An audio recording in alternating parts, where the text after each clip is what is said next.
Selamat siang, selamat bertemu kembali pada mata kuliah Perdagangan Internasional untuk bahan ujian akhir semester. Saya Dedi Budiman Hakim yang akan mengampu pertemuan ke-8 sampai pertemuan ke-14 insya Allah.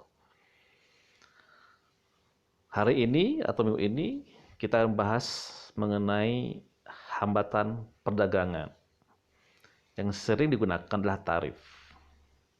Tarif adalah pajak yang dikenakan untuk suatu komoditi barang yang diperdagangkan antar negara. Jadi tarif adalah pajak yang dikenakan atas barang yang diperdagangkan antar negara. Jadi contohnya kita mengimpor barang dari Malaysia, mengimpor barang dari Thailand, dari Jepang, dari Korea, dari Eropa, dari Amerika, dan sebagainya. Itulah tarif pajak atas barang yang diimpor. Dari asal komoditi ada dua jenis tarif. Satu adalah tarif impor, artinya pajak yang dikenakan atas barang yang diimpor dari luar negeri. Kedua adalah tarif ekspor, yaitu adalah pajak yang dikenakan atas barang yang diekspor ke luar negeri. Sebagai pajak, tarif merupakan penerimaan negara yang akan masuk ke Kementerian Keuangan. Tujuan tarif impor adalah untuk melindungi industri yang baru tumbuh. Infant industry. Infant itu adalah bayi, jadi tarif digunakan untuk melindungi industri yang baru tumbuh atau baru berkembang. Yang kedua, memproteksi industri yang padat karya atau labor intensif. Di Indonesia, contohnya padat karya itu adalah industri tekstil yang mungkin kita sering melihat banyak pekerja yang bisa ribuan, atau industri elektronika, atau melindungi industri yang menggunakan labor dari dalam negeri, sehingga industri ini dapat bersaing dari produk impor. Pajak ekspor jangan digunakan karena dengan adanya pajak ekspor, harga barang kita contohnya akan lebih mahal di pasar internasional, sehingga mengurangi daya saing. Akibatnya jumlah ekspor akan berkurang. Akhirnya devisa impor juga akan berkurang, sehingga akan merugikan keuangan negara. Ditinjau dari mekanisme perhitungannya, ada beberapa jenis tarif. Satu adalah tarif ad valorem. Pajak yang dikenakan berdasarkan angka persentase dari nilai barang yang diimpor. Jadi berbentuk persentase. Contohnya, jika Indonesia mengimpor sepeda dari luar dengan harga $100 per unit, sementara pemerintah mengenakan tarif ad valorem sebesar 10%, artinya terjadi penambahan harga atas sepeda tersebut sebesar $10 per unit. Dari mana $10?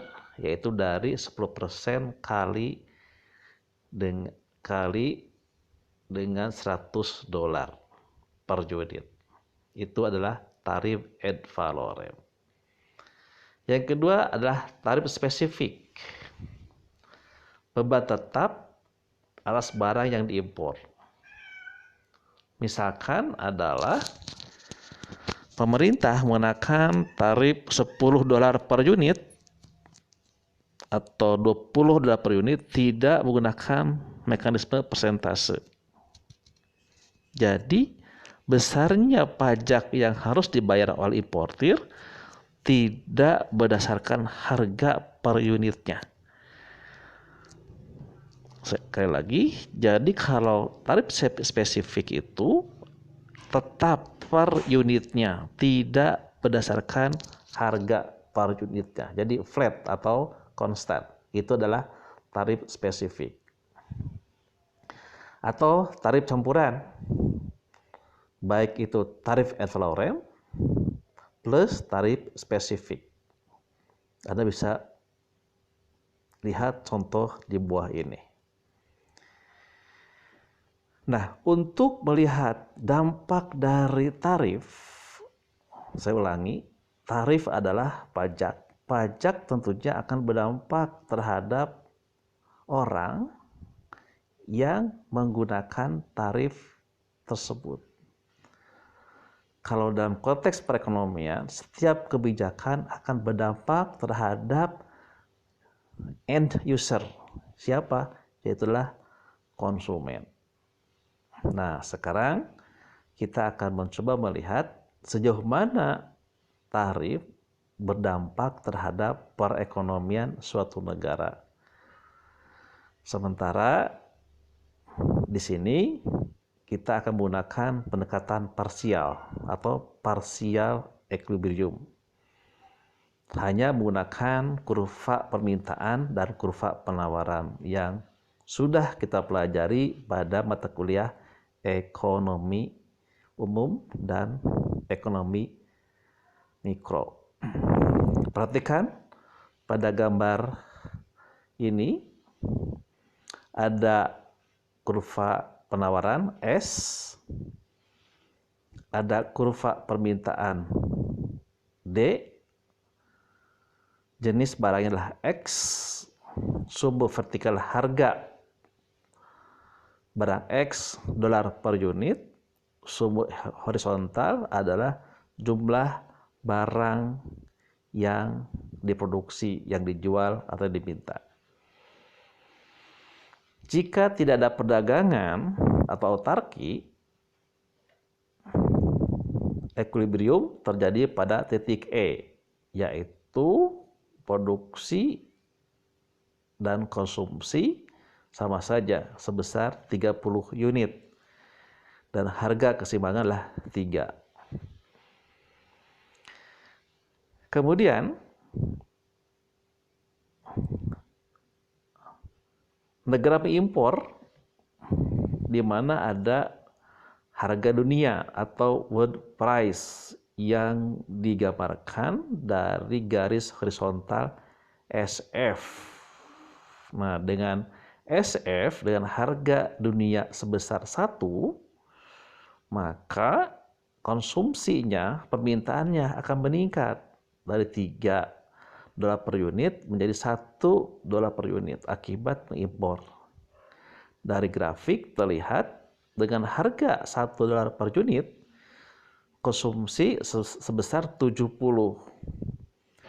Sementara produsen dirugikan karena harga turun dari 3 menjadi 1, maka produsen hanya bersedia memproduksi dari 30 sekarang menjadi 10. Saya ulang lagi, dengan harga turun 3 ke 1, produsen dirugikan, jumlah yang diproduksi berkurang dari 30 menjadi 10. Nah, dan harga 1 tersebut, jumlah konsumsi permintaan 70, jumlah diproduksi 10, jadi negara akan mengimpor sebesar selisih konsumsi atau permintaan dengan produksi atau penawaran sebesar 70 dikurangi 10 sama dengan 60 unit. Pemerintah menekan tarif 100%. Saya ulangi lagi, pemerintah mengenakan tarif 10%. Dan demikian harga yang awalnya 1 plus 100% dari 1 jadi 2. Terlihat ada pergeseran kurva sejajar ke atas yang dinotasikan dengan SF plus T, itu adalah tarif. Apa yang terjadi? Dengan tarif sebesar 100%, maka harga yang diterima oleh masyarakat meningkat. 1 menjadi 2. Nah, kembali pada logika ekonomi. Kalau harga mahal, konsumen dirugikan. Kalau harga mahal, produsen diuntungkan. Perhatikan dari gambar tersebut, dengan tarif 100%, harga menjadi 2, produksi meningkat. Nah, inilah fungsi tarif, memproteksi industri domestik. Ada insentif kepada produsen dengan meningkatnya produksi dari 10 menjadi 20. C ke M. Sebaliknya, dengan tarif, harga domestik menjadi lebih mahal, dari 1 menjadi 2, konsumen akan mengurangi permintaannya. Dari gambar tersebut, ada pergeseran konsumsi dari titik B ke titik N. Dari 70 ke 50. Apa dampaknya? Maka impor akan berkurang sebesar 50 titik H dikurangi 20 titik C. Jadi impor berkurang menjadi 30 akibat dari kebijakan tarif impor sebesar 100%. Itu yang pertama. Yang kedua, karena tarif merupakan pajak yang menjadi penerimaan negara, negara menerima pendapatan atas pajak impor tersebut. Berapa jumlah yang diterima oleh negara? Adalah sebesar selisih harga setelah tarif dan sebelum tarif kali dengan jumlah impor setelah tarif. Harga itu 2 ke 1 berarti 1. Jumlah impor baru setelah tarif adalah 50 kurangi 20.